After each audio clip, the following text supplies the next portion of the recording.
A difficult raid with cavalrymen and tense battles in the Carpathians together with units of the 38th Army, as a result of which the battalion suffered heavy losses, were left behind.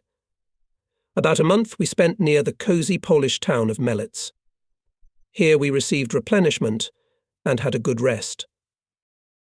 The new year of 1945 was approaching.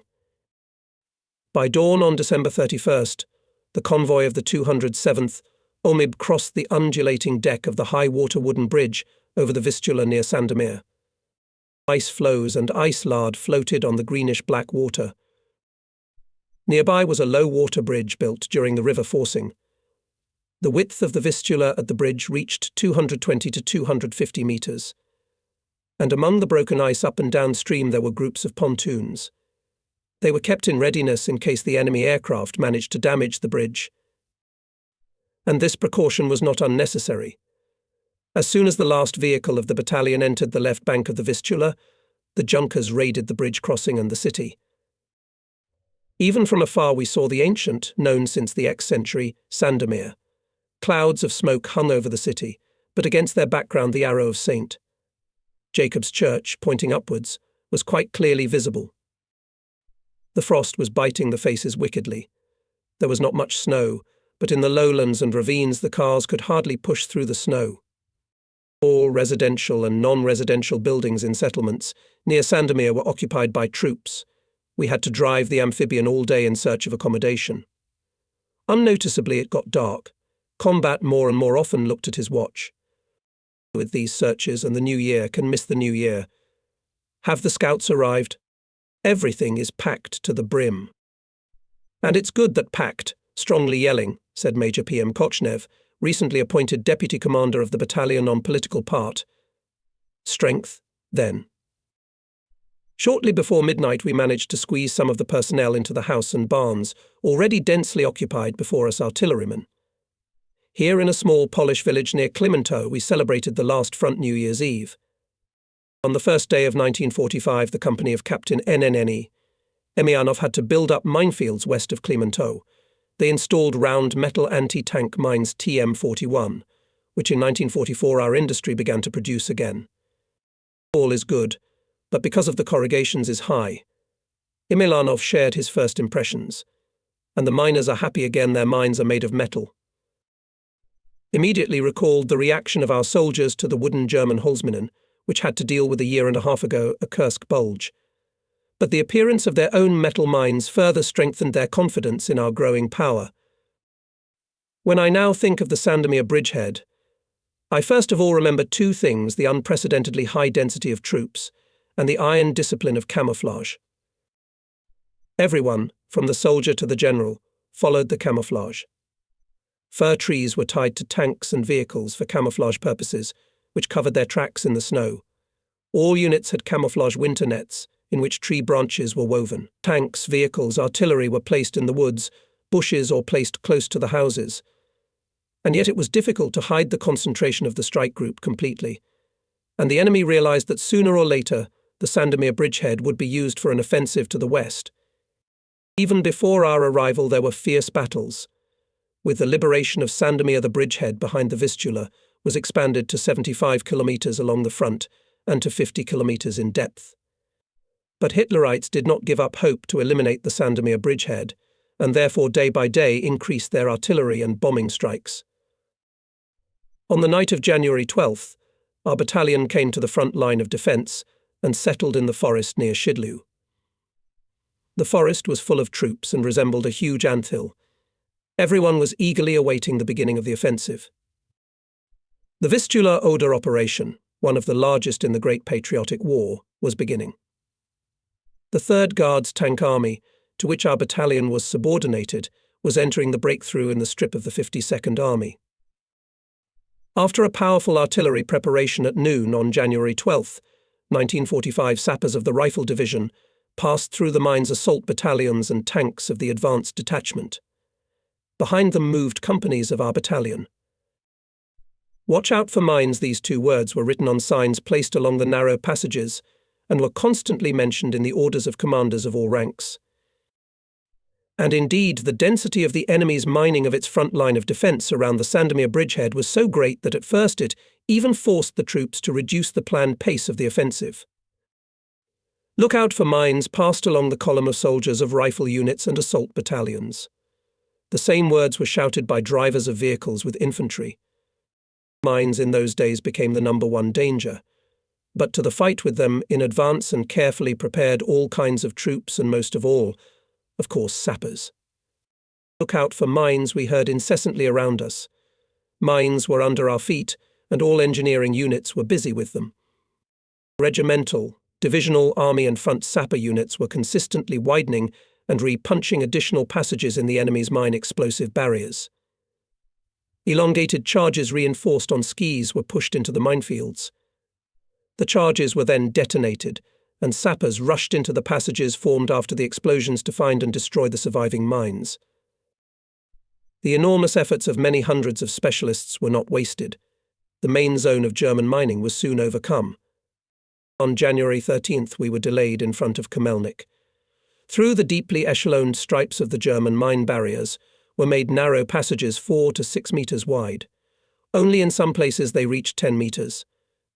If you move a little out of the passage, you will fall on mines, and every hit car or tank immediately created a traffic jam, because it was impossible to bypass them. Nowhere before we had never encountered such skillfully used by the enemy mine barriers. They blocked the passages in the mine barriers and were echeloned in depth every 15 to 20 meters. In addition, the mine barriers were secretly pulled up from the dugouts with the help of blocks and rope.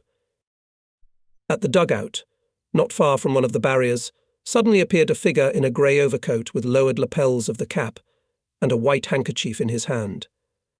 Ich bin pioneer. Ich bin communist. Ich'll help you, eh? Dubrovsky and I looked at each other.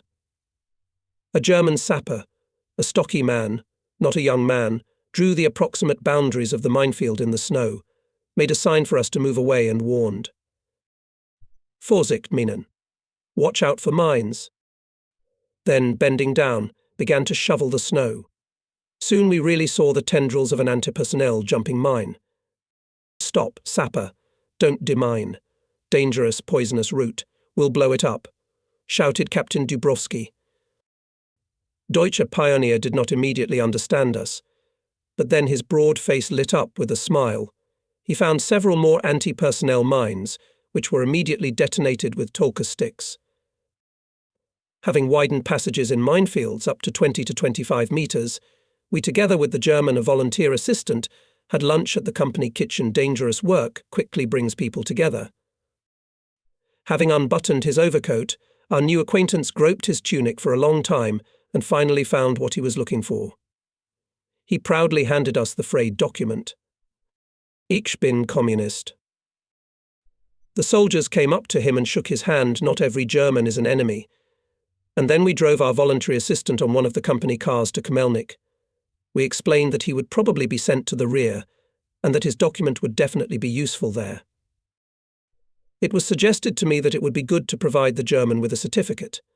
After all, he voluntarily helped us, and besides, he demined some of the mines with his own hands. I remember such a paper was written. We said goodbye in a friendly manner. The column of prisoners of war soon disappeared behind a house on the outskirts of Komelnik, and our way lay in the opposite direction. The battalion acted with the advanced detachment of the 6th Guards Tank Corps, providing mine clearance and river forcing. On January 14th, they reached the Nida River. The bridge at Moscovice turned out to be blown up. Some tanks somehow jumped over the shields laid on the ice, but the rest could not pass. Miners of Dubrovsky's company moved over the broken ice to Moscovice, but there behind the destroyed bridge they found anti-transportation mines RME and were engaged in their neutralization. Meanwhile, Emyanov's company began to assemble a set of wheeled gauge bridge. We heard the impact of ice floes on the frame supports and smooth splashes of water from the movement of sappers in rubber overalls on the water. Suddenly bullets whistled over our heads. German speech reached us. Grey overcoats flashed behind the bushes in the northern part of the village. The tankers turned their turrets and struck at the counter-attacking hit lights. "Oh shit," It's a trifling river. And how much time we lost, complained the combatant when we examined the assembled bridge. From that moment, and it was decided to organize the provision of the forward detachment on the principle of roles. One company in command with the battalion staff car went with the forward detachment. Another company was preparing the crossing or finishing the demining of passages, and the third, having handed over the work at the previous line to the corps units, was catching up with the advanced detachment. As in a kaleidoscope flashed combat skirmishes, mines, crossings, settlements, meetings with a variety of people. The pace of the offensive was rapidly increasing. We barely had time to fulfill our tasks, keeping up with the advanced detachment. Nida was far behind us. We passed a tributary and then forced Pilica itself. Then came the rivers Varta, Prosna. Jejejo, Radomsko, Dizialusin, Wieland flashed by and remained in the rear. Aye. Onoprienko came running to the crossing near Voruso.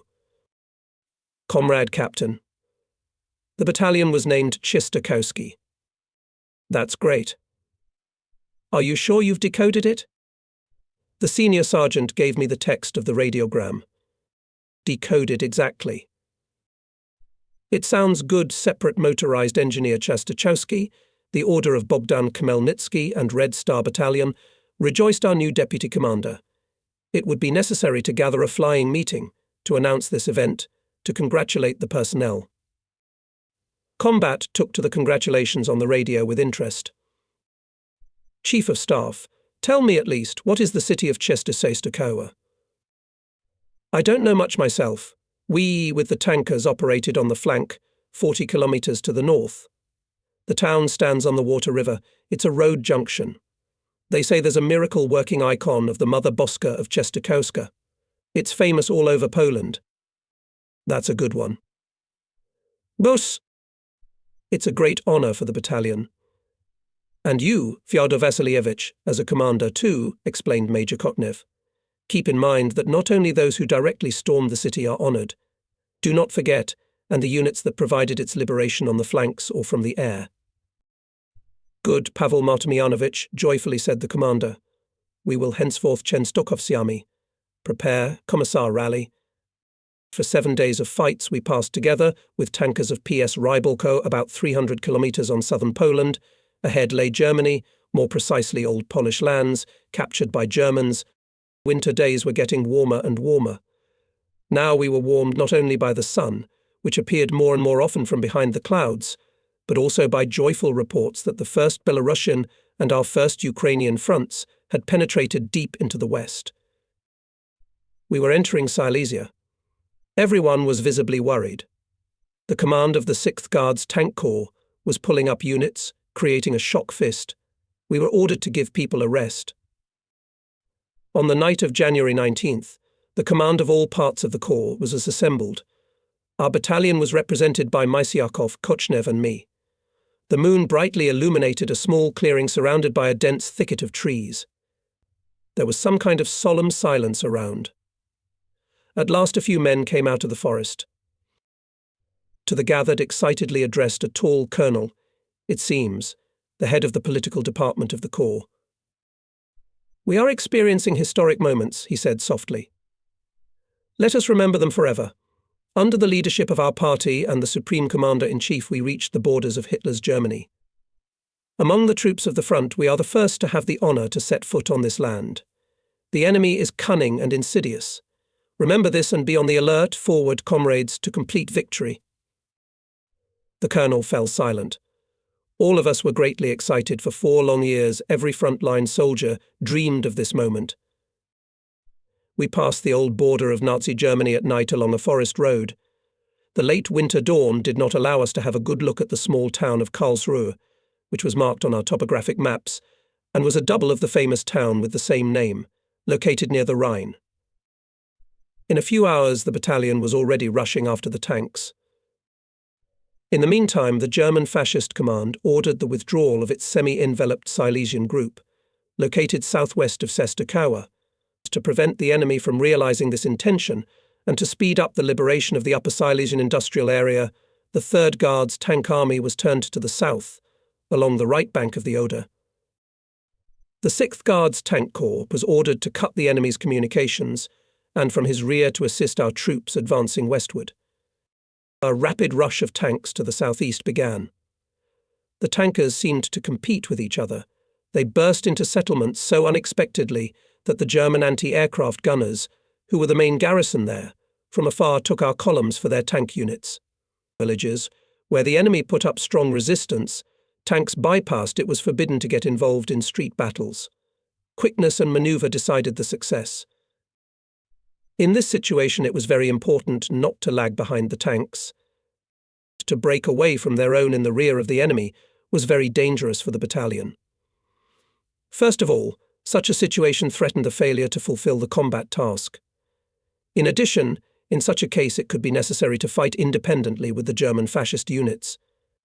That is why we were so alarmed when on the approaches to the Malapan River we received a radiogram from Emyanov's company about the stopping of one of the vehicles where our miners were. The excitement ended only after we waited for Emyanov's company in the square indicated to it and made sure that it arrived at the meeting point in full strength. And here, not for the first time, we were helped out by the battalion's auto mechanic, Staff Sergeant Viktor Syrenko. We moved on. In the area of Liptal in front of the nose of the tankers, Hitlerites blew up the bridge over the river Malapane. The river was shallow, but the ford was mined. Having mined the ford and having repulsed the attack of the enemy, we again rushed after tanks. On the night of January 23rd, we reached the Oder south of Oppeln. Here the battalion radio, which had almost no breaks in work, began to receive codograms. Ordered to suspend work on the bridge and urgently move to the square 4738, reported on Oprienko. This is even further south, at Oderwinkel, also on the Oder. But we did not have to move to square 4738. The enemy suddenly counterattacked near the village of Alt-Bischofstuhl, and the battalion was ordered to follow the advanced detachment to the south. Fuel, Comrade Captain, is running out, reported Senior Sergeant Syrenko. Indeed, the rapid marching throws had already forced the drivers to drain fuel from barrels and jerry cans that the battalion carried with them. 2 or 3 more such throws and the tanks of cars will be empty, Cherkashin said anxiously. Having received air reconnaissance data, the tank corps suddenly turned from the main direction and, having made a detour, came to a small railroad station, where there was a German train with fuel. The appearance of Soviet tanks in the deep rear was so unexpected that the small German military unit and anti-aircraft gunners, scattered in panic, peacefully stood in positions left by the calculations of anti-aircraft artillery guns. On the tracks stretched a long row of tank cars with gasoline. Several German railroad workers, having recovered from the surprise, helped the battalion men to open the hatches of the tank. For the tankers, and for our battalion, it came in very handy. Having filled the tanks of the vehicles and taken a few barrels of gasoline, we set off again along the roads of Upper Silesia. On the road to Gleiwitz, the battalion was delayed in restoring the blown-up bridge over the Adolf Hitler Canal in the Walsen area. Entering a small mining village, we lost the road on which the tanks were moving. Having sent a reconnaissance, we made a halt. The inhabitants of the village without fear reached out to us, and elderly miners put on their festive uniforms and high black caps embroidered with galloon. They began to invite us to visit them. They greeted us as their own. Why would this? Perplexed the commander. So they are workers, explained Kochnev. It turns out, and refuse the invitation is inconvenient. But to visit the inhabitants of the village failed. As soon as it got dark, shots rang out from the neighbouring forest. Morontsev, who was breathing heavily, came running and reported. Hitlerites. We can assume up to a regiment of infantry. What was the enemy in front of us? It was unlikely that they were units retreating to the west. The front line was still far away. It was logical to assume that they were either reserves approaching the front line or just some rear unit. We were in the dark, but we understood perfectly well that the forces were very unequal, an infantry regiment and 2 incomplete companies of sappers. We had to get the vehicles behind the bridge and cover them. Start the engines, shouted Commander Cherkashinu. Together with the commander, we ran to the outermost cottages, from behind which Dubrovsky's company was already firing at the advancing troops. "Well, will you hold on, Alexei Vasilievich? The cars will pass through." And we through the canal. "It depends how long. 20 minutes, maybe I can hold out." The danger of being cut off by the enemy from the canal was growing by the minute Hitlerites broke into the mining village. Once during the battles, which we fought together with cavalrymen in the Carpathians, I already had to take off the banner from its shaft and hide it under my overcoat. That day in a German mining village I had to do it again. And the darkness of the winter night was getting denser and denser.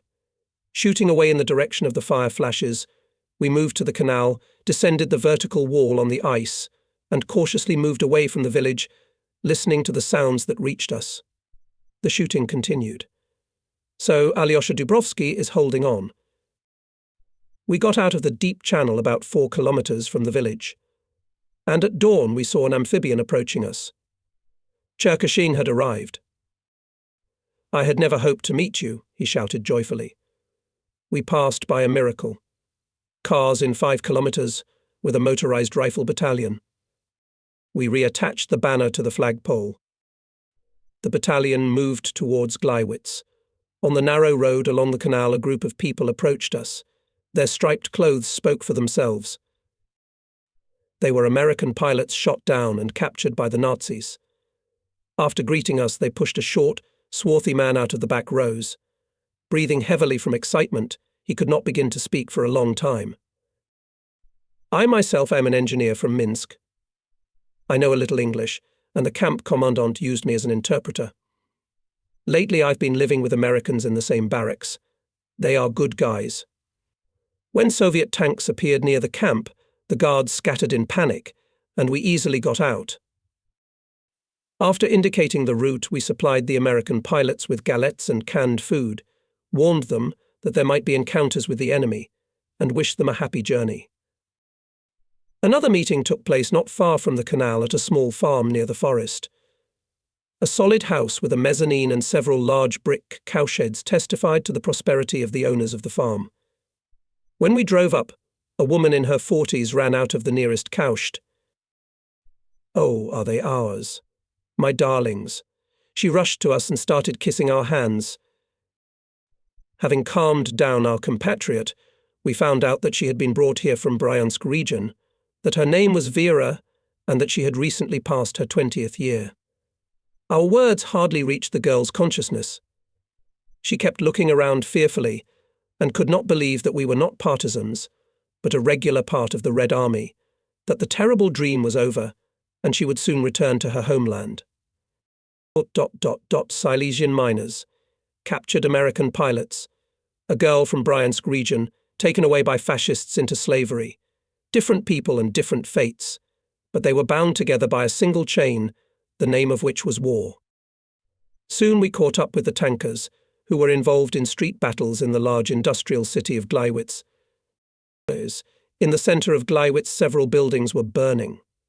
The glow of the fires brightly illuminated the adjoining streets. On the huge brick wall of one of the factory buildings, a figure symbolizing an eavesdropper was painted in black paint. Above it in large letters was an inscription in German attention.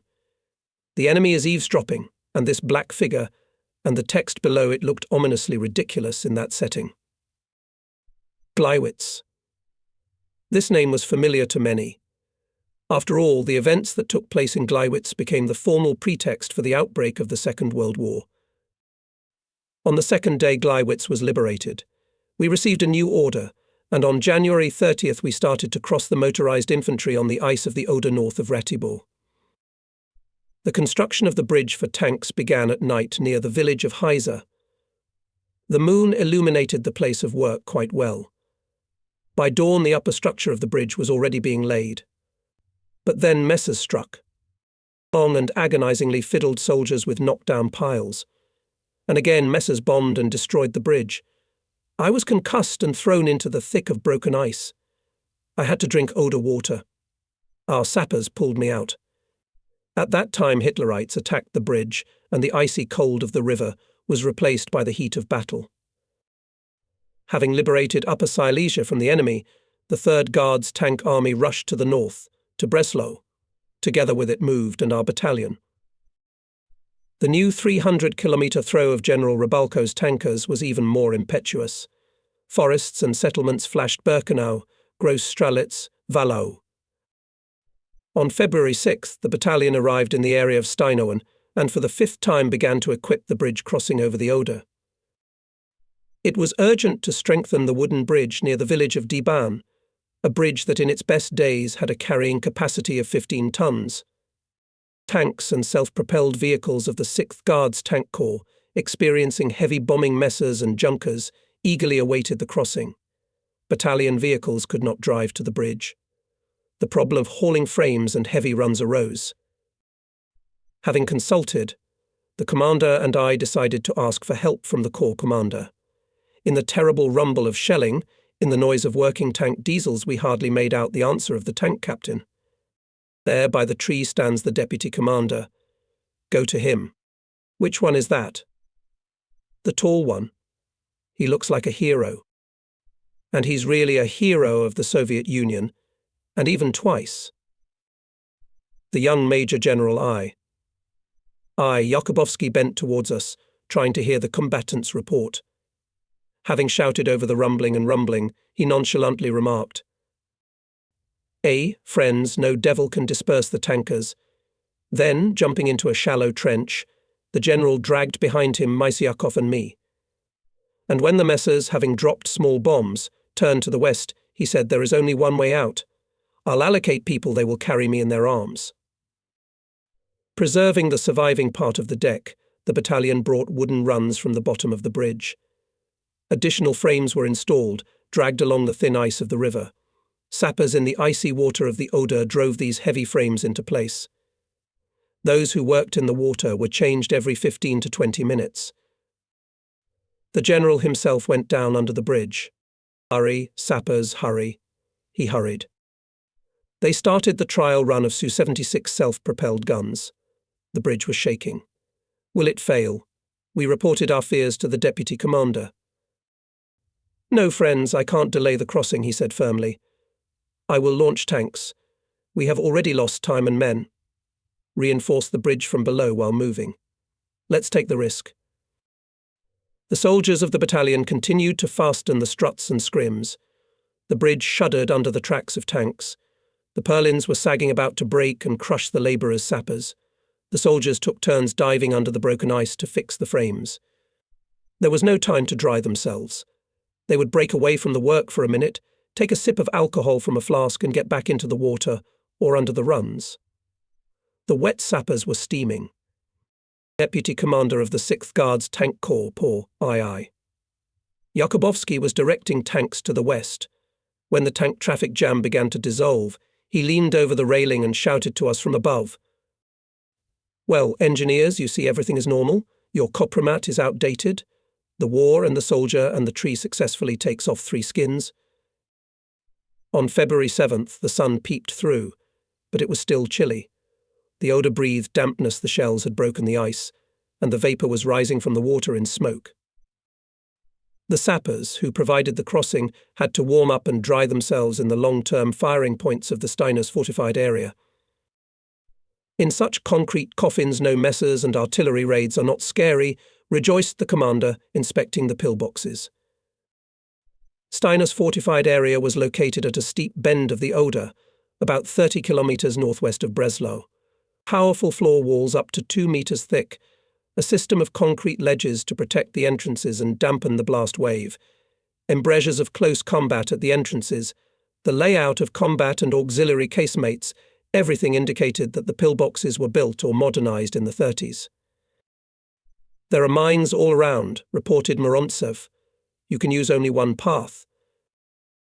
Following the battalion scouts, we walked along a narrow path between wire and mine barriers.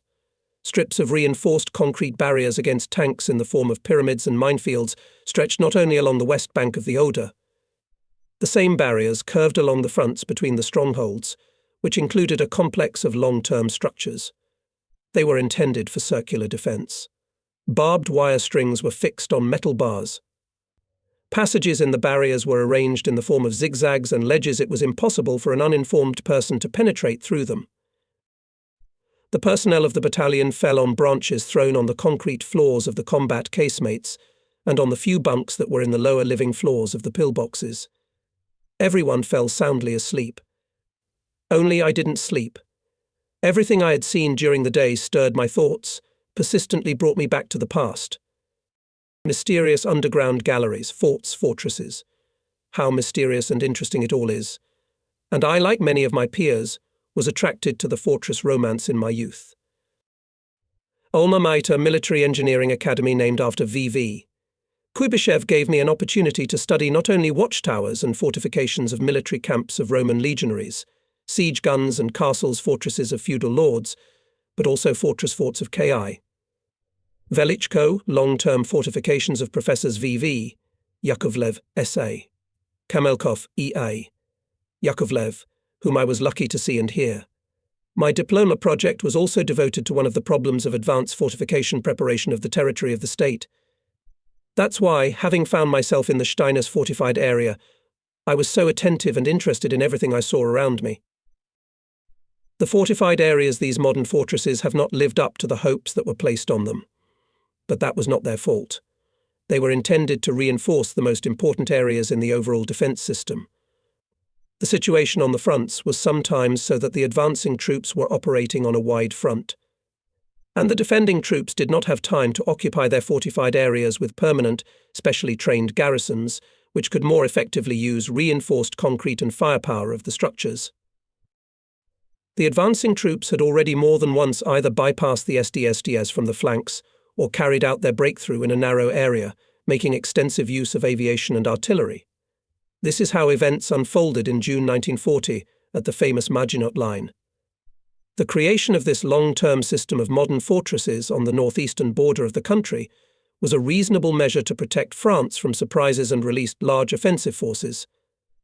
But the Nazi German troops bypassed the Maginot Line from the Belgian side through the Ardennes, where the line was not built because of the negative attitude to it Marshal Pétain. Lorraine, Alsace and Belfort fortified areas remained behind enemy lines. The application of a vicious, purely defensive strategy actually chained 40 divisions to the place. On the role played by the Maginot Line, which cost France a huge amount of money, experts have two opinions.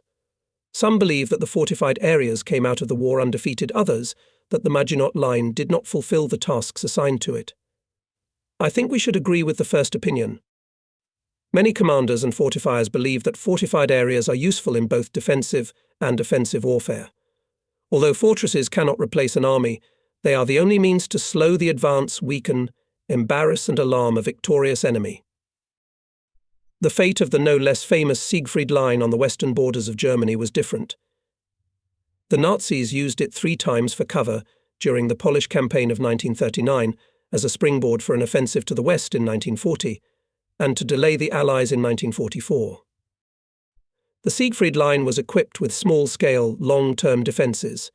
It did not have such capital facilities as the Maginot Line, but was more developed in depth. American attempts to overcome it from the start, as is known, were not successful. And only in early 1945 the Nazis left the Siegfried Line. Steiner's fortified area occupied by the field troops was broken through by the Soviet army in several sections. Insurmountable defense of Hitlerites along the Oder was broken. From the bridgehead on the left bank of the Oder a new offensive was urgently prepared. On February 8th the enemy defense on the Steinovsky bridgehead was broken through. The Soviet armies moved to the west to Neisse and to the south bypassing Breslau. Our battalion, together with tankers of General P.S. Rybalko, kept the direction to Neisse, and soon we broke away from the general armies. German aviation intensified its actions on the columns of tankers, but the speed of the tanks was increasing. Behind remained Braunau, Großkotzenau, Madlau. Then at last forests began, and it became more difficult for the fidgety messers to detect us. On a forest road near Ruckenwaldau, there was a forestry near a snowy meadow. Near one of the houses stood several 30-chevers. The passenger car of the battalion command also stopped here. Soon several more tanks and armoured personnel carriers came here as well. A stocky man in a black duffel coat and a high papaka hurriedly walked toward the tanks of the advanced detachment, which had arrived before us. "Start the engines," shouted one of the tankers. The hatch covers slammed shut. Diesel engines roared and the tanks moved along the clearing to the west. A military man in a half-coat looked at the distant combat vehicles and came towards us. That's when we first saw the legendary Commander Pavel Semyonovich Rybalko up close. Mysyakov ran towards him. "Comrade Commander." The separate engineering battalion follows. "How can it follow if you're standing still?" "Companies are coming, Comrade Commander." "That's another matter. Hurry up, combat. Time is precious. Every hour saves thousands of lives. To Boba, to Alt-Ols." By the evening of February 10th, the battalion went along the forest roads to the river Boba. More than 100 kilometers separated us now from the Oder. It got warmer. The snow melted in some places. The evening seemed quiet and gentle. The area near Alt-Ols resembled a fairy tale picture. The icebound river was divided by a small island with a group of ornate trees. The villages of Alt-Ols and Neu-Ols were connected by a narrow dirt road. It crossed a high embankment and led to 2 consecutive bridges. As in a real fairy tale, on the high bridges with collapsed spans in the moonlight began to climb, like gnomes, sappers. These were the men of Captain Drobnitsa's company. Before dawn on February 11th, the blown-up parts of the bridges were restored. It would have been possible to open the traffic. But suddenly there was some kind of commotion on the bridge. Machine gun bursts rang out. Tankers, having heard the shooting, hit the dam with their guns.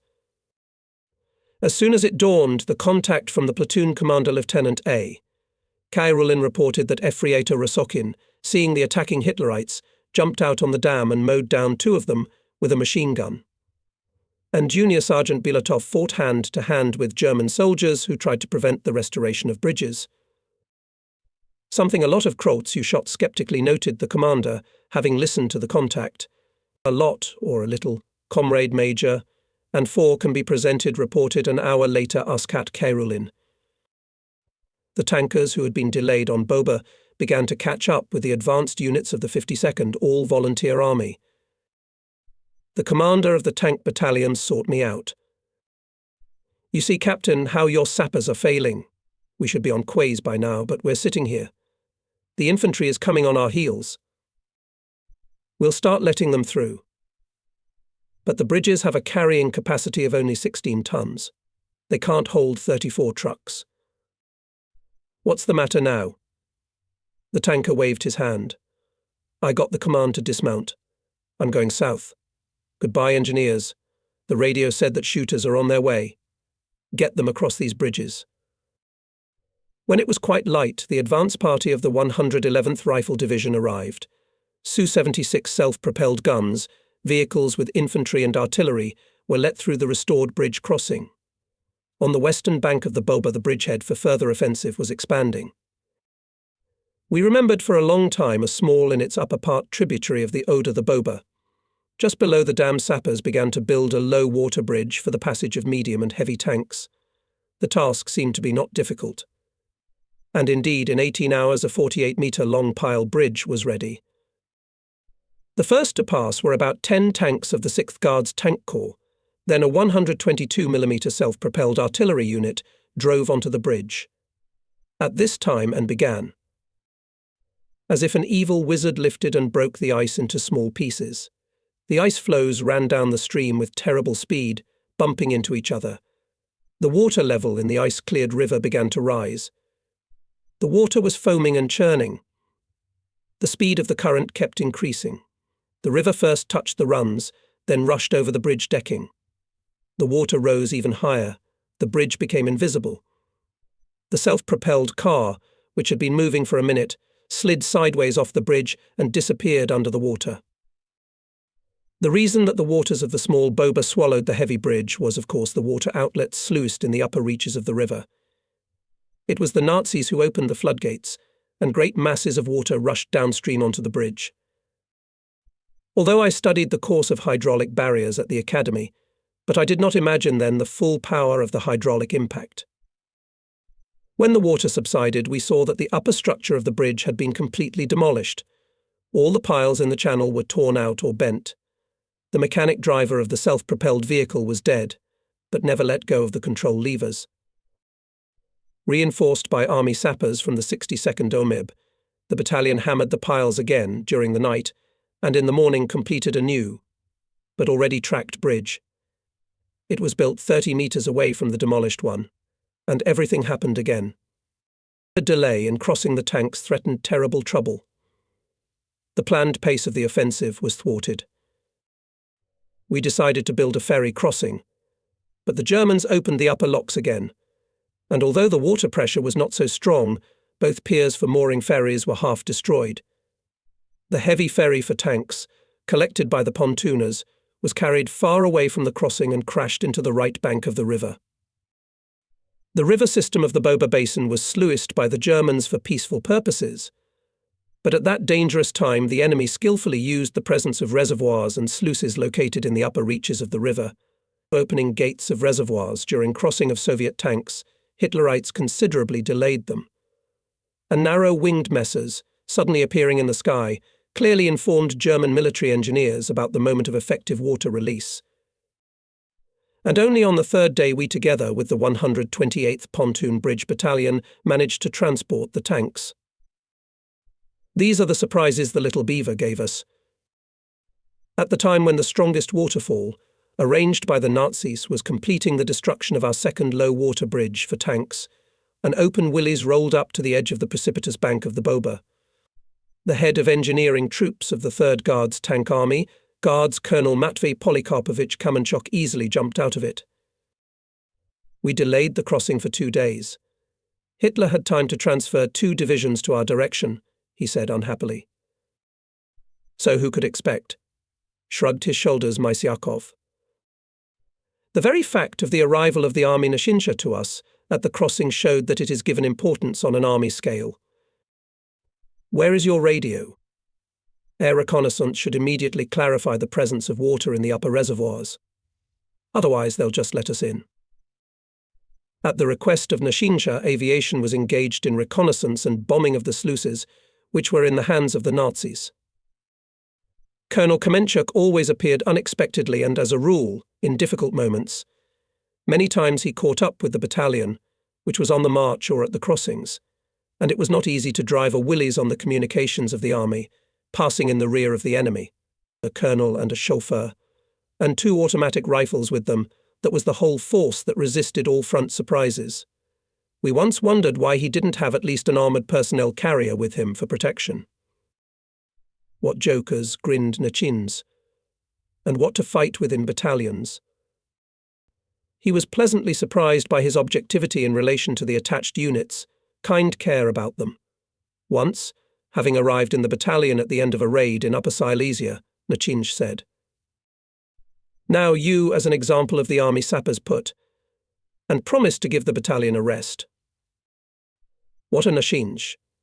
It's the first time I've seen attached sappers taken to the reserve. Usually they try to squeeze all the juices out of them and keep their own fresh.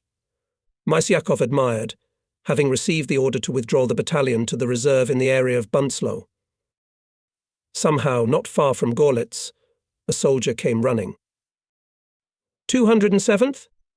Comrade Captain, you are called the Guards Colonel. I saw Colonel Kamenchuk's willies on the early spring sun-soaked road. I made a detour to congratulate you, he said, gesturing to interrupt my report. With the order of Alexander Nevsky. I wish the battalion and you personally new successes. I saw Matvei Polikarpovich again only 13 years later at the gathering of chiefs of engineering troops. He was already a lieutenant general, chief of engineering troops of one of the major military districts, and shared his experience in organizing combat training. Although the advanced detachments of the tank, followed by the general army formations, approached Boba, the front line remained far behind us. Hitler's units and detachments were snooping around along the communications, causing a lot of trouble. The rear units suffered most of all. We also faced it in our battalion. The Chief of Financial Allowance Senior Lieutenant, i.e., Boyko went to get a salary for the personnel. We did not need money at that time, but it was necessary to issue certificates to families. Well, order is order, and he left to return with the money on the 15th. A day later, the soldier who had accompanied Boyko returned. The senior lieutenant was badly wounded, right in the eye. What happened? We were travelling by hitchhiking. At night, 30 kilometers away from the forest, the Krolts came from the woods. From the hospital I received a letter from Ivan Yermolaevich. In it he described the fight with Hitlerites. He and the accompanying soldier were saved by unexpectedly arrived tankers. And there were such things. In one of the nights on Boba, together with pontooners, arrived the commander of the 19th Army Engineer Sapper Brigade, Colonel Soldatenkov. I don't like this damn place. We have to see Gross Golnish. Having said that, he jumped into a Willys and drove off with the chauffeur into the greenish darkness of the night. We knew that Gross Golnish, a poor wooden workers' village, had been abandoned by the inhabitants. It is not pleasant to enter empty settlements, the brigade commander told us afterwards. There is not a soul around, only dogs howling. Housing, whatever it is, must be occupied by people. But that's just for the record. I walked past the houses to the Beaver. The moon was shining brightly, you could see everything like in the daytime. The ice on the river was broken by waterholes. The place for crossing is obviously suitable. The approaches are good, but the river is wider there. And the silence, by the way, is so quiet that it's creepy. Whether for this reason or for some other reason, my heart clenched uneasily. I looked around. No one. And I felt that someone was watching me. Well, I think nerves. Soldatenkov was not deceived by his premonition. The darkness of the night was cut by a short burst of gunfire. It was dangerous to stay on the shore, and he began to cautiously make his way to the car. Pressing himself against the shadowy wall of the house, the colonel saw a group of German soldiers pass a few steps away from him. Looking around fearfully, they went down to the broken ice to cross the Beaver. When he reached the car, the chauffeur was dead. I grabbed Fedin's automatic rifle and hit the ice floes from behind the house. Soldatenkov finished his sad story. I felt sorry for Fedor. He was a golden boy. We did not notice how spring came among the fighting troubles, and when we looked around we were surprised. Small buds on the trees. In the fields, large thawed patches appeared on the greying snow, and the first grass timidly sprouted on them. The southern wind carried the head-dizzying odours of fresh greenery and tree resin. These days the battalion was subordinated to the 7th Guards Tank Corps, which fought in the northern part of the town of Lauban. To cut the communications of the Silesian group of Hitlerites, and to prevent the use of the railroad Gorlitz-Glatz, it was necessary to seize the city and the railway station of Lauban. For this purpose it was still required a very small effort. However, the situation suddenly changed dramatically. The German fascist command transferred reinforcements to the city, including units of the traitor Vlasov. Street battles broke out, stubborn, bloody, for every house and floor. The Vlazovites fought with the frenzy of the doomed. Faustniks in the houses shot tanks from the windows.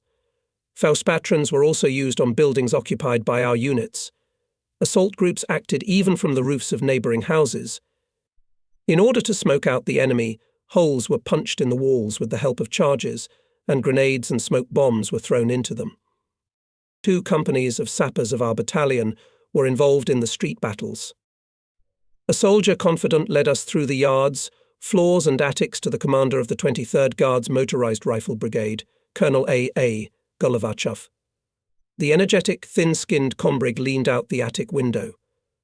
Turning from time to time to us his face with sharply defined chin, he showed us in what place it was necessary to blow up the walls of one of the houses in which the Vlasovites had settled, and where it was better to cover the nearest alley with mines. As the attack of the Vlasovites began, they were in German uniforms with rower stripes. Faust patrons squealed, cannons coughed. In the infernal noise of the battle there were shouts and groans of the wounded. We descended into a stone sack, well surrounded by gloomy brick houses. Through the massive walls came the deafening echoes of close combat. Here, in the courtyard, we parted with Mysyakov. He went back to Golovachev, and I went to the headquarters car, camouflaged in the bushes near the edge of the city. An hour and a half passed. On the radio received a Kodogram battalion to move to mines in the area of Levenberg. I sent liaisons to the companies and to the commander. Mysyakov did not appear at once. It turns out that while he was making his way to Golovachev, the enemy occupied the first floor. Fights began in the attic. Mysyakov and some captain got out through the roof of a neighbouring house. Kombrig Golovachev stayed behind. Meanwhile, the enemy had already occupied the second floor. "And do you know what Kombrig did?" excitedly asked Mysyakov. In front of the enemy, he went down to the ground on a rope. "That's how it is, Captain." It was the third day of fighting.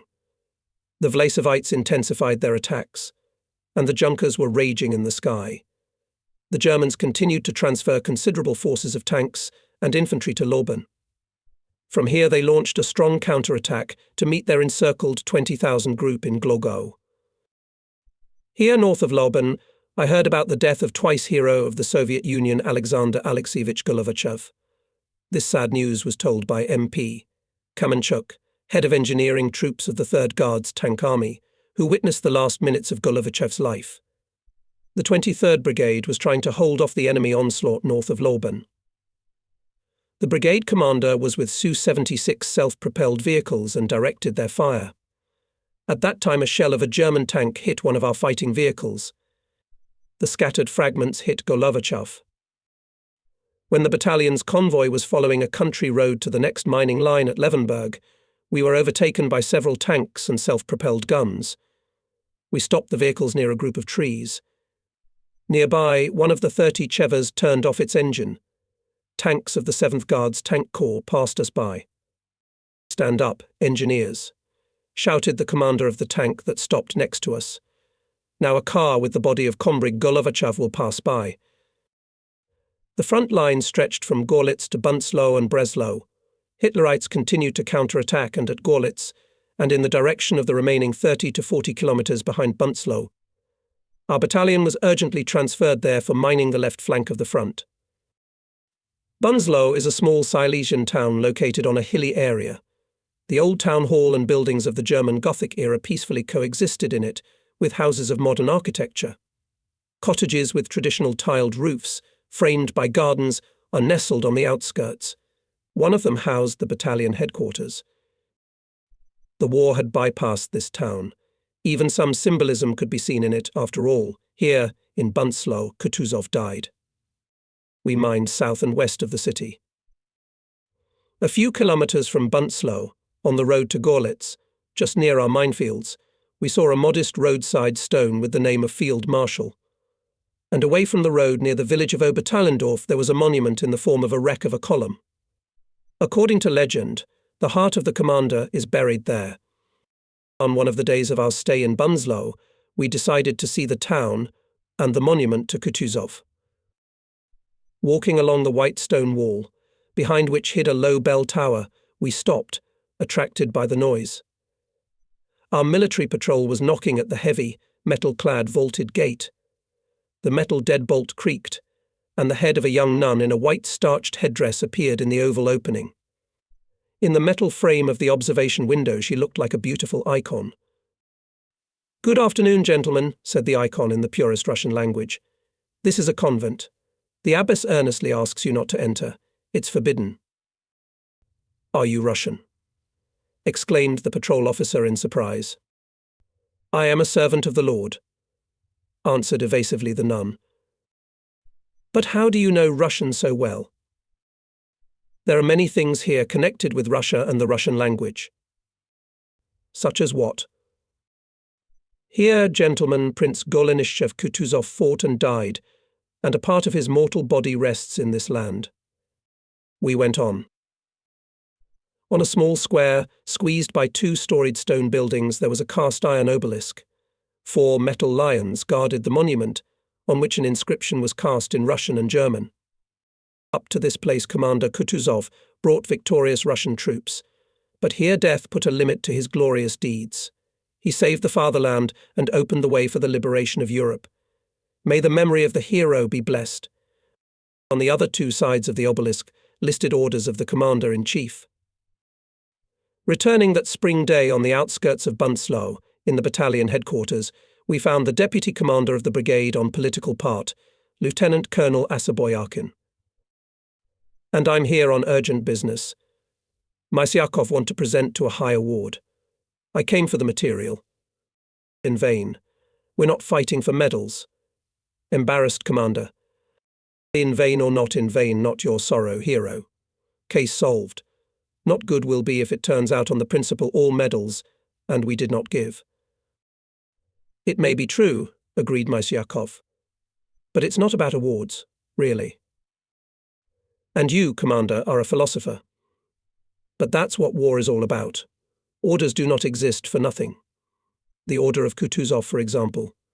Have you seen the monument to him? Have you read the newspaper today? More than 130 years separated us from the events associated with the death of the great commander. On that day, the army newspaper reminded us of his words, "Let's finish the defeat of the enemy on his own fields." Then, in the 45th, they sounded quite relevant. It smelled intoxicatingly of spring. It came not only exactly according to the calendar, it was felt in nature, in the hearts of people, in the atmosphere of approaching victory. And although the troops of the front went on the defence, and on the left flank at Gorlitz and Lauban even somewhat withdrew, although in the rear of our troops remained major strongholds of the enemy Breslau and Glogo, we knew victory is near. The Allied armies spared no effort to be the first to break through to Vienna from Italy, and to Berlin from Belgium and France. And Hitler's command was trying to stabilize the situation on the Eastern Front. All reserves were involved, the mobilization was carried out, the Volkssturm was created, which included everyone from boys to old men. In these spring days our battalion was withdrawn from the operational subordination of the commander of the 3rd Guards Tank Army. With tankers we passed more than 1,100 kilometers. 60 days of tank rushes through the enemy rear, battles at the crossings and meetings are forever etched in my memory as the most different meetings. With former prisoners of concentration camps, with liberated prisoners of war our compatriots, French, Czechs, British. Hundreds and thousands of people came to the movement. They were so accustomed to walk only in formation, in columns, under the shouts of the overseers, that even after their liberation they habitually huddled together. And how many meetings with Russian and Ukrainian girls who bent their backs in a foreign land, serving the estates of wealthy grossbauers. More than a quarter of a century has passed since then, and I still cannot forget the torn bodies of our compatriots on the streets of German cities. This terrible sight stopped tank columns like a minefield. Not far from Gorlitz we met a group of girls with yellow six-pointed stars on their robes. The girls spoke Polish. They told us that they were in one of the Nazi camps where they sewed soldiers' uniforms for 14 hours a day. One of them, thin and black-eyed, pulled off the sackcloth of her robe, and we saw a star tattooed on her breast. The girls had undergone a monstrous operation. They survived by chance, but none of them will ever know the joys of motherhood. German refugees could also be seen on the roads. Having loaded wheelbarrows with household goods, taking children and old people with them, taking cows and dogs, they went westward into the unknown. The stats and Dorfs changed. In the settlements along the roads, stone houses with red-tiled roofs stood in rows. Almost every wealthy house had books, and among them are necessarily luxurious editions of Mein Kampf, with portraits of Hitler aforehead, as if cut by bangs to the eyebrows, cold, prickly eyes, strained, unnatural smile. The author of the book was still alive then. As soon as the battalion returned to the 42nd Independent Motorized Engineer Brigade and settled not far from Breslau, we were visited by the Deputy Brigade Commander Head of the Political Department, Lieutenant Colonel Asaboyarkin. "You have settled in nicely," said Lieutenant Colonel, looking around the large room of one of the cottages occupied by the battalion headquarters. "And what a library! Well, here are the books of the leaders of the Third Reich. Have you ever read them? Mein Kampf or something. Anatoly Mikhailovich." Mysyakov inquired. "Yes, if I even knew German, even then I would not read." "What for?" This fascist explosive has only one way to go into the oven. You're right about the explosives. It's a book mine. Don't think that all Germans were interested in the Führer's writings. That's not why there's a book in almost every house. The secret here is simple. Mein Kampf was published in colossal editions and distributed in a forced manner. What can I say? It was even given to newlyweds as a wedding gift from the imperial authorities. Hitler's order not to step back led to the fact that under the threat of death, the commanders of formations continued to hold some settlements that were far behind our troops. After unsuccessful attempts to break through the encirclement on April 1st, surrendered besieged garrison Glogau, and 20,000 people laid down their arms. But Breslau still held on.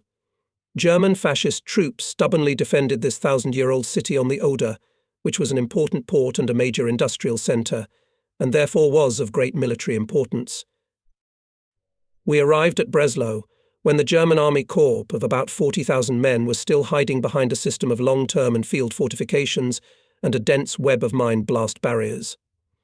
The reason for the steadfastness of the Breslau garrison was explained not only by Hitler's order and not even by the arrival of his special representative. The point here was something else. The distance between the defensive outline of Breslau and the front line of Hitler's troops was only 20 to 25 kilometers, and on the shortest way from Breslau, at the front edge of the enemy, was a natural fortress, Mount Zobten, a sharp wedge entering our defence from the side of Schweinstadt. The presence of this visual connection strengthened the hopes of the besieged garrison. The enemy attempted a simultaneous counterattack from the direction of Breslau and Zobten, but our troops repelled all attacks. Hitlerites failed to get through. Time was lost, and the garrison of Breslau was firmly trapped in the besieged city. In addition, the Soviet artillery almost round the clock was firing on the southern positions of the defensive encirclement of Breslau. This did not allow the enemy to accumulate forces to strike in the direction of Zobten. Few people knew then that on the outskirts of Breslau, not only shells sent by artillery and Katyusha were bursting. The sapper artillery also worked there. And the result was this. Not far from the city, Hitlerites threw hundreds of thousands of artillery shells and aerial bombs during their retreat. Our troops had a problem how to deal with them. It was impossible to use the captured shells for their intended purpose because of the difference in calibers. Most of the aerial bombs did not have fuse sets. It was difficult and complicated to destroy such a large amount of ammunition. That's when the idea arose to try to send them back to their rightful owners. Engineer artillery had been used before Breslau and was not the monopoly of our brigade. It was successfully used by engineering units of other fronts. To launch, trophy shells were equipped with ramps, cut into the ground at a certain angle. Simple boards served as guides. Bomber charges and warhead fuses were detonated with the help of electric detonators by a detonating machine. The sappers who set it in motion were in the shelter. Deceleration of the projectile explosion was regulated by the length of the firing cord in the warhead. The accuracy of firing, of course, was far from ideal. But the fire on the area, on a given square, as a rule, was provided. Some units of our brigade were involved in the development of sapper artillery. Officers of the 34th Separate Electrical Engineering Battalion had to study in this connection many types of German artillery shells and bombs, and they mastered the unfamiliar business perfectly. But perhaps the greatest experts in the field of sapper artillery were the officers of the 211th Separate Company of Special Mines. Its commander, Engineer Captain V. Lilakoff, enthusiastically undertook to master sapper torpedoes. "What are you?" Vladimir Evgenievich, the glory of Katyusha going to eclipse. Captain N.P. Badev, Chief of Staff of the 209th OMIB, often encouraged Lilakoff. "For you, diggers, we are trying." "Enough of your miners, Nikolai Petrovich, with every mine. A torpedo is thrown explosion. And the passage in the mines is ready, just like in a fairy tale." Many doubted. The head of the brigade's technical department, Major Engineer E.A. Katurkin, a tall thin man with a smile of a good-natured skeptic, joked. "Everything changes. Dialectics. Siege artillery was born of engineering art, and modern artillery created engineering." The reasoning of the engineering major was not without a touch of skepticism, but this did not prevent him, a former adjunct of the Military Engineering Academy, to make a number of interesting proposals related to the development of sapper artillery, including sapper torpedoes, the basis for which served as rocket-propelled shells. The first 100-kilogram sapper torpedoes flew into the territory occupied by the enemy as early as July 1944 in the area northwest of Tarnopol. It was a very spectacular sight, both smooth movement of the torpedo and strong explosions, accompanied by the appearance of large shreds of fire. "Everything sweep away on the ground sapper airships," respectfully said the infantryman, "and people and mines and guns." Sapper torpedoes played a modest but positive role. With their help not only provided many passages in minefields, the use of sapper torpedoes had a depressing effect on the Nazis, and this is also important in the war.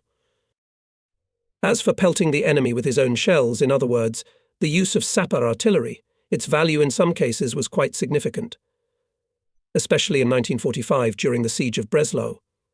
Here it was often used and expediently supplemented the efforts of the barrel artillery and Katyushas. After numerous marching maneuvers and dynamic fighting with tankers, our battalion moved to a sedentary life. Almost 50 days we spent in a 20-kilometer strip, then called the buffer zone, between Zobten and Breslau. This zone was a real basket for shells. Artillery mines of 6-barrel German mortars and shells were falling from above, and below underfoot were their own engineering mines. The battalion arrived to mine the front line and the nearest depth of defence at the site of Mono, Zobten, in the bands of the 9th Guards Rifle Division of the 5th Army and the 120th Rifle Division of the 21st Army. "Why are you teasing the Kraut? You can see everything like on the palm of your hand." "Now because of you he will start hammering again," shouted to us from a camouflaged trench artillery officer. Indeed, our reconnaissance was disrupted by a heavy hail of artillery shells and mines. We quickly took cover in shallow trenches flooded with melt water. "Is it impossible to cut this blister?" I asked. We stormed several times. The people were laid down, and Zobten still hangs over us like a kite. They say that the mountain is riddled with underground passages, and the old fortress on it is a nunnery. The Krauts have made a good home there. Perhaps nowhere else have we encountered such difficult conditions for mining as at Zobten. In front of the mountain, which seemed to be artificially built by people, there was flat terrain, only in some places covered with stunted bushes. It was difficult for the miners, harder, perhaps, than on the southern phase of the Kursk Bulge, but the general situation was quite different, and the mines were placed not in the native land, but in a foreign land. Then we had to install several minefields on the front line near Mount Zobten. When, having arrived in the 3rd Company, I specified the tasks for mining, Captain N.S. Drobnica only shook his head. "You, comrade captain, commanded the company yourself, know the conditions of work no worse than ours, and you say a marvel. Even departments of our mine ace 30 mines a night will not set." Let's listen to the aces themselves. Call them. The first to enter the low door of the dugout was Sergeant N. Largin, a man of about 45 with grey whiskers and big bald spots. Largin belonged to those soldiers who responded vividly to all important battalion affairs and events. Usually calm, even imperturbable, he came to me one day in the winter of 1943/44, unusually agitated. "I don't know what the bosses think." He can see better from above. "I'm talking about mines," the sergeant said then. "You can't paint them the same colour in winter and summer. You can't put green mines in the winter, and under the snow it is easier for the enemy to find such a surprise. It's no good. Write to your superiors, Comrade Captain Largin was considered to be a very experienced miner. By the way, contrary to the theory of probabilities, he passed along the front line from Don to Elba without a single wound or contusion." "Arrived on your orders," reported Largin, baggy saluting and taking off his cap. "You, Sergeant, can be heard from a kilometre away." "It's nothing. When I go on a mission, I take measures to ensure that there is no ringing," smiled Largin, looking at his chest, where the Order of Glory and 4 medals for bravery. The second arrived mine, Ace Sergeant Ivan Scharf, a large and very agile, despite the fullness, a man. "And here is our hero," with some special warmth said the company. Barely Scharf opened the door. "Pribov, Comrade Capitan, I see that you have arrived. I'm glad." And addressing me, Drobnitsa added, "I like people like our sergeant. He's a balanced man, he won't blink at shelling, and will approach an unfamiliar mine without fear. You could send Scharf to Zobten too, but I'm afraid that his appearance will disturb the inhabitants of the convent," said the company with a smile. "He is a prominent man. Against such an eagle even the nuns will not resist." Enough joking, Drobnitsa changed to a serious tone. "We've laughed and it will be over. The Chief of Staff gives the company a new task. We need to consult whether in these conditions we can put 300 mines a night. The nights are bright. The main thing is to plant the mines secretly to the place of work. Otherwise the Kraut will see them and be surprised," said Largin. It's true, confirmed Scharf. "In the night is like in the day. There are bushes and broken barns in this area. Maybe we should try to deliver the mines in the daytime." Largin suggested, pointing at the map. "Mascuvati Treba. What's a soldier's cunning for? We could, for example, tie branches on our backs." Near Zobten, we immediately conducted a daytime experiment. It was successful. Then we went further in the daytime. We organized the feeding of anti-tank mines to the minefield with the help of blocks and rope. And it worked. Thanks to the personal example of mine, ace sappers of Captain Drobnitsa's company for a few days installed almost 1,500 mines. Many miners were characterized not only by boundless courage. They were distinguished, I would say, some kind of thirst for risk. In our battalion, this quality, in my opinion, possessed first of all our scouts Senior Sergeant A, Reisis and Sergeant P, Provorov. I have not once seen how the sergeant behaved before going on a mission. When he was sent, for example, to reconnoitre passages in enemy minefields, Reisis first silently rubbed the palms of his long hands, then somehow concentrated and shrank, as if mentally imagining a meeting with danger, in which much depended not only on himself, but also on blind chance. He loved the night, perhaps because, like many miners, he could navigate perfectly in the dark, and besides, he was characterized by instant reaction and was endowed with a mysterious sixth sense of danger. And not by chance, when it was necessary to scout the enemy minefields in front of the mountain Zobten, where the usual danger was aggravated by the very situation, we sent to the task Reisis and Provorov. Fritz puts mines thickly. The senior sergeant soon reported the results of the reconnaissance.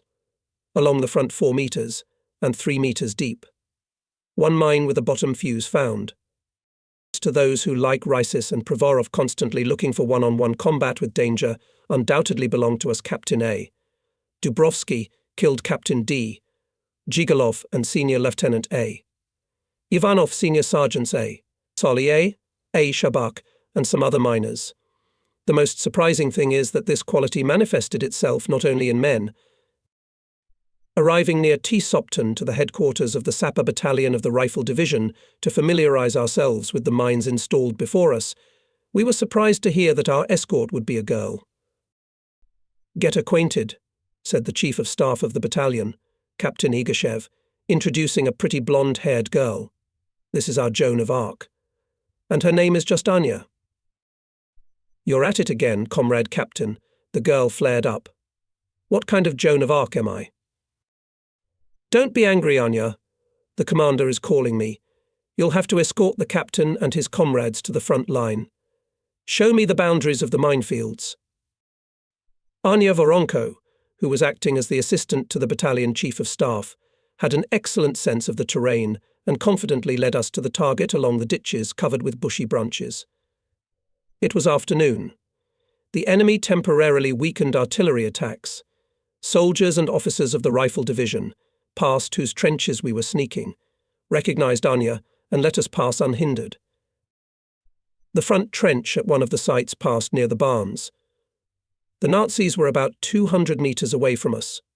Anya knew it, and as if she was teasing them, testing their fate, running from one barn to another. "Run here. You see the trunk of a broken tree, that's the corner of the left front of the minefield," shouted Voronko. The Germans suddenly stopped firing. I demanded that Anya stop unnecessary runs. "Your alarm is in vain, comrade captain," calmly, without a shadow of a drawl, replied the girl. At the end of the war, when the victory was already close, to take risks was not given to everyone. The sun had warmed the ground. The buds on the trees were bursting, throwing out young leaves. Warm days heralded a close summer, and the bulletins were more and more tuned to a speedy victory. But our battalion still continued to fill the warm black earth with mines. We installed wooden anti-tank mines TMD-44, which were a modification of the familiar TMTB of 1943. Along with wooden ones, we also installed trophy metal TMI, with which our miners willingly worked. On May 2nd, Berlin fell, but only at 18 hours on May 6th, the commander of the defense of Breslau, General Nikov, realizing that further resistance is useless, surrendered the fortress city on the Oder. The battalion was ordered to immediately begin demining Breslau. At dawn on May 7th, I with 2 scouts and a radio operator went by amphibian to the city. It was necessary to determine the areas of demining and places of cantonment of companies. Having passed the barrier zone through a wide passage guarded by our and German miners, who were to hand over to us the minefields they had set up, the amphibious vehicle passed the broken buildings of the outskirts. The central part of the city was almost unscathed. The traces of the 100-day siege were scarcely visible here. A column of soldiers moved down the street straight toward us. Grey uniforms. Black automatic rifle barrels. Our little group found itself face to face with a battalion of the enemy. The driver involuntarily braked. Each of us felt a twinge in our hearts, and the Germans, after 2 steps, saluted us. "Shit," we sighed with relief. "It's surrender." The amphibian stopped on a huge deserted square, not far from the medieval cathedral. Picturesque houses with high-coloured tiled roofs peeked out from behind the green trees. We randomly walked toward one of them. We rang the bell. After the 3rd or 4th ring, an obviously frightened Catholic priest opened the door. After calming him down, we quickly arranged for the soldiers to be housed. But it was not necessary to take advantage of the kindness of the owner of the house. The radio operator, who was in the car with a radio, transmitted the order of the commander urgently return. The previously given order of the brigade cancelled. The advanced units of the 2nd Polish Army were entering the ancient city on the Oder. The battalion headquarters continued to be located between Breslau and Zobten in the small village of Landau, with good 2-story stone houses, a tiny church and a granite monument to the soldiers who died on the fields of the First World War. From afar, beyond the greening plain, in the blue haze stood out the contours of Mount Zobten. All of us lived in nervous anticipation. The battalion's radios were on 24-hour reception. The ether was roaring. Everything was mixed up in it. Intriguing multilingual warnings about the upcoming transmission of an important message were replaced by greetings Viva, Ivan, then the mournful music of Wagner, which was transmitted by fascist stations. On the night of May 9th, after hours of waiting, we finally heard the official announcement of the surrender of Nazi Germany. Although we waited for this news for a long time, we did not believe it at once. We ran to the neighbouring part. The whole network of military radio stations was working. Breaking radio discipline, Maple congratulated on the victory of the Falcon. Someone shouted greetings. Someone announced toasts on the radio. All night on May 9th there was hell shooting in the air, flares were thrown. A spontaneous salute in honour of the victory of Soviet arms was seen far away. Victory. The end of the war. It seemed that everything had to change instantly. But on May 9th at the front near Zobten the situation remained the same. Here Rose was our infantry to accept the surrender of parts of the 17th Army Corps, but the enemy opened heavy fire, showing that he did not intend to surrender. Our units suffered heavy losses and withdrew to the original positions. The commander of Army Group Centre, Field Marshal General F. Schorner, received an order of general surrender, but did not obey it, and German soldiers, under threat of execution, carried out the orders of their commander. However, already on the night of May 10th, part of the troops from his 600,000th group began to withdraw, trying to break through to the west. Schorner saved German soldiers. Our battalion was ordered to ensure the advance of parts of the 21st Army through the Carpathians to Prague. We had to neutralize mine blast barriers on the roads. We began to make passages on the section of Mono, Zobten. The enemy barriers immediately opened fire. But after a few hours the fire began to subside, and then became silent. The German covering barrier left the mountain Zobten. Infantry mines covered them, reported Senior Lieutenant Moromtsev. Old acquaintances Shumeninen. Mines again for the birthday party. Infantry, damn them, grumbled NS Drobnitzer. Take into account, boys, he warned his miners. The Lord God, creating a man, forgot to provide him with spare parts. The troops of the 21st Army passed through the passages in the minefields and moved through the Carpathians to the south and southwest into Czechoslovakia. We still stayed at the minefields, widening and fencing the passages. Then companies of the battalion also moved on the road and in the area of Waldenburg caught up with the army units. Trying to break away from the Soviet troops, the enemy littered the roads with mines, covering them with fire barrages of rearguards. Look, comrade captain, the mine toilet bowls have been discovered. What a marvel, intriguingly reported Drobnitzer at the village north of Nerod. Should we risk demining one for the museum? They were bulky earthenware mines TMI 4531, really resembling toilet bowls, covered in the middle with a round lid, under which there was a fuse. The thing is that in 1945 the Nazis used even enterprises that made ceramics for the production of mines. On narrow sections of mountain roads, and in some places in populated areas, our miners encountered at that time with new methods of obstacles. To close passages the enemy used huge concrete cubes and tetrahedrons, which by exploding a tipping charge of explosives at the last minute collapsed onto the roadway. Here the enemy planted mines in small groups on the roads and bypasses. Having passed over the ridge, we crossed the Czechoslovak border for the 4th time. Ahead of us was the Czech town of Trutnov. We took down 20 mines. One with a bottom fuse went off. A soldier was killed and 2 wounded. Reported Senior Lieutenant V. Dolgov, who took over the company from Captain Dubrovsky, who went to study. Those bitches. They put them on unrecoverability. The miners were indignant. The fighting was quieting down. The group of Schorner's troops, surrounded east of Prague, had nothing left but surrender. This happened on May 11th. That's why for 3 days after the victory the battalion continued to lose men. They died not only from the explosions of surprises and mines, set to be unrecoverable, but also from the enemy's fire. Signing funerals after the victory was especially painful and difficult. We arrived in Prague at noon on May 12th, 1945. We saw the central streets crowded with people. There was universal jubilation in the city. As soon as the amphibious vehicle stopped, we were literally dragged out of the car. A tanker in a helmet was being carried by hand. He managed to shout, "We've got you too, fellow countrymen. Nazdar." They shouted around us. The Praggers had us in a ring. A table was immediately vacated in one of the nearest beer halls.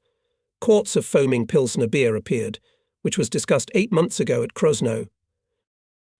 Beer now is not what it was before the war, the Praggers apologized. In Russian, but with a strong Czech accent, they told us. On May 5th, the citizens of Prague revolted. It started at the Skoda Smychov, Walter, ETA factories. The fascists threw tanks on the barricades. Thank you, the Russians came. At the most critical moment of the Prague uprising, the advanced units of the 1st Ukrainian Front approached the city and fought on the outskirts. And on the night of May 9th, Soviet tanks burst into Prague. After having a beer, we, accompanied by hospitable Prague citizens, went to see their ancient city. Especially memorable for me was the ancient Charles Bridge. From it we admired the waters of the majestically flowing Vltava and the high walls of Hradčany for a long time. It seemed to all of us then that somewhere very near was the grey history itself. The long-awaited peace had come. The territory of Germany, divided into 4 occupation zones, was occupied by the troops of the Soviet Union, the United States of America, Great Britain and France. As part of the troops of the Soviet zone was our battalion. Peaceful life began for soldiers and officers of our unit. But we often jumped up in the middle of the night. It seemed that the war was still going on, taking the sounds of the camp trumpet playing "Wake Up." As a signal of alarm, many rushed to the weapons, which were now installed in closed pyramids. They only came to their senses when they were convinced that everything was quiet, that there was no war, that the Saxon pines were peacefully sounding overhead, and that the water was splashing quietly in the deep lake below, near the camp. Our camp was not far from the Elbe east of Dresden, which was in ruins. Fires were still burning in the city. The air was saturated with the stench of smoking ruins. Ornate pavilions of the palace ensemble Zwinger, elegant church Hofkirche, hundreds of other city buildings, picturesque city parks and intricate bridges over the Elbe. Everything was disfigured by the war. Especially suffered from American aircraft Altstadt, the old town on the left bank of the Elbe, rich in architectural monuments of the XVII century. Saxony, sung by poets, had not yet cooled down from the fires of war. On the frosted windows of the bank in Bautzen could be seen spider images of swastikas. On a sunny May afternoon, with a group of officers from our brigade, I arrived in Berlin. We were surrounded by skeletons of houses. Somewhere in the piles of bricks were digging rare citizens. In the streets adjacent to the zoological garden, monkeys jumped through the trees. We passed the shattered Brandenburg Gate, visited the shattered Reichstag, took pictures on its roof. And then the massive building of the famous Imperial Reich Chancellery grew up in front of us, looking at us with narrow slits of embrasures, which were blackened in the closed window openings. We entered the Reich Chancellery from a side entrance. An eagle with a swastika, knocked down from somewhere, was lying under our feet. After walking through the empty halls of the Reich Chancellery, along a long high corridor, we found ourselves in the office of the Führer. Here I remembered those who had died. I remembered how Company Commissar Volodya Nazarov had dreamed of visiting Hitler's residence. But Volodya didn't make it to Berlin. Zhigalov and Barabashov didn't make it. Many people didn't make it. The Reich Chancellery had several floors underground. In the underground shelter, where a narrow escalator led, it was dark and damp. Reddish water flooded the rooms of the bunker, where Hitler spent his last hours. Now, on the place where the Imperial Chancellery used to be, one can see a green overgrown wasteland resembling a huge grave mound. The 1,000-year Reich, which was trumpeted by fascist ideologists, existed for 12 years. And these years entered into the history of mankind one of the blackest pages. After the thunder of battles in Germany established a peaceful silence. Apathy, caused by the shocks experienced, gradually replaced by Germans' hope for a better future. Many people in Saxony were looking for an opportunity to talk to us about their tomorrow. Germany was waking up from its slumber, the 12-year dark sleep of the fascist regime and the wars. Time was doing its work. Recent military events were fading into history. The new Germany was beginning a new life. Soon our engineering brigade was placed at the disposal of the commander of the central group of Soviet troops. It was to be redeployed to Austria. Austria, just like Germany, was divided into 4 zones. The entire eastern part of that country, including much of Lower Austria and Bergen, was a zone of the Soviet Union. In 1945, there were about 1 million foreign labourers and prisoners of war in Austria of 6 million people. Dozens of death camps were housed here, and among them Mauthausen, in which on February 18, 1945, died a professor of our military engineering academy, General Dmitry Mikhailovich Karbyshev. It was already beginning to get dusk when the battalion convoy pulled into the northern left-bank suburb of Vienna-Floridsdorf. We drove past the neat 2-story houses of the suburb. There was relatively little destruction, but the buildings had a neglected look. The Danube soon came into view. All the bridges that connected Vienna with Floridsdorf had collapsed into its murky and swift waters. The automobiles moved across one of the 2 temporary military bridges. We entered Old Vienna shortly before evening. On the Prater, the ruined buildings and bridges over the canal were conspicuous. This marred the beauty of the peculiar city, sung by the waltzes of Strauss. At that time, the Austrian capital was home to about a quarter of the population of the entire country. Vienna remained not only a major industrial, but also a cultural centre. Life in it was getting better at a fairly rapid pace. Especially booming flourished Theatre Vienna. Austrian newspapers enthusiastically reported that Marshal Konev gave the city an echelon of cement for the restoration of the Opera House, and thanked the Red Army for this gift. The palace of Emperor Franz Joseph then housed the Red Army officers' home. The throne room became an auditorium, and we often went there for concerts.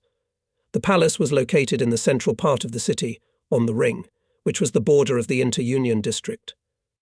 Here along the small ring of Ringstrasse lined up numerous stores, cafes, cinemas, and therefore you could always see Allied officers and soldiers. At first when we met, we looked at each other with mutual curiosity. But soon enough our comrades got used to the berets of long-haired Englishmen, and to the pilots of the Americans, and to the cylindrical caps of the French. The brigade settled near Wiener Neustadt at Enzisfeld. Here, on the gentle slopes of the foothills of the Austrian Alps, in a picturesque green corner near the Rothschild Castle, spread our camp. There was silence all around. Only the forest rustled thoughtfully. Wild boars, roe deer, hares sometimes came to the camp itself. "The forest is good," the soldiers said among themselves. And yet such forests as in Russia, nowhere to find. After capturing Austria, the Nazis built an aircraft factory in Enzisfeld in the Alpine foothills. It was less visible and vulnerable from the air. And next to the factory grew a barracks camp, girdled with double barbed wire, through which the high-voltage current was passed. The barracks had remained uninhabited for months, and yet when we entered one of them, our nostrils were hit with such a terrible odour of sweat and blood-soaked wooden shields that we literally flew out of there. Wiener Neustadt was located 50 kilometres from Vienna and was a major centre of Hitler's military industry. Allied aircraft subjected the city to devastating bombing raids. Most of it was demolished by explosions. In the streets, piled with piles of bricks, were cleared only narrow passages for pedestrians, and above the city ruins, like a monument, rose the miraculously survived twin towers of the medieval cathedral. This is Hitlerplatz. That's how the square used to be called, explained to us in broken Russian a not young woman standing in line at the bus stop. And these ruins are in Hitler's homeland.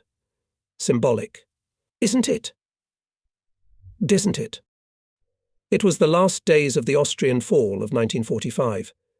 The forests of the Viennese suburbs had not yet shed their leaves. The dim sun was still gilding the earth, and on the tops of the mountains and in the foothills the snow caps were clearly whitened. Winter was approaching with a soft step. Our native 207th Separate Motorized Engineering Sestakowski, Order of Bogdan Khmelnytsky, and Red Star Battalion finished its combat journey. The battalion, the child of the war, was born in the heavy fall of the 42nd near the Don. 3 years have passed since then. It is so little and so much. In battles and fights along the way. We had to go through a lot. Cherkashin hummed to his guitar when it was time to part with his comrades in arms in the camp near the Alps. Yes, indeed, the battalion has travelled a lot. More than 10,000 kilometres have remained at us behind shoulders. Our miners participated in 12 battles and dozens of fights. On the combat account of the 207th OMIB, there were 67 blown-up German tanks and 56 automobiles, 1 downed airplane, 1,500 destroyed Hitlerites. Only in battles 400 prisoners were taken. Fulfilling the tasks on the divisive mine explosive barriers, the personnel of the battalion installed 68253 anti-tank and anti-personnel mines, almost 600 landmines and time mines, mined 111 large and medium bridges, blew up 37 large bridges in the process of fighting. Clearing the way to victory for the Soviet troops, the specialists of the battalion cleared almost 20,000 mines of different systems and 63 large bridges prepared by the enemy for explosion. How can you list all of them? More than 600 kilometres of roads, for example, were checked for mines. Besides, sappers of the battalion built several hundred bridges with the length of 4,800 linear metres. And now there was peace on earth. One of the first peace acts of the Soviet government was to reduce the number of troops stationed in Europe. Many were therefore discharged to the reserve. It was a pity to part with the marvellous combat team, bonded by the dangers experienced together. And at the same time it was so joyful to return home as winners to our relatives and friends, to return to the motherland to help it heal the wounds inflicted by the war.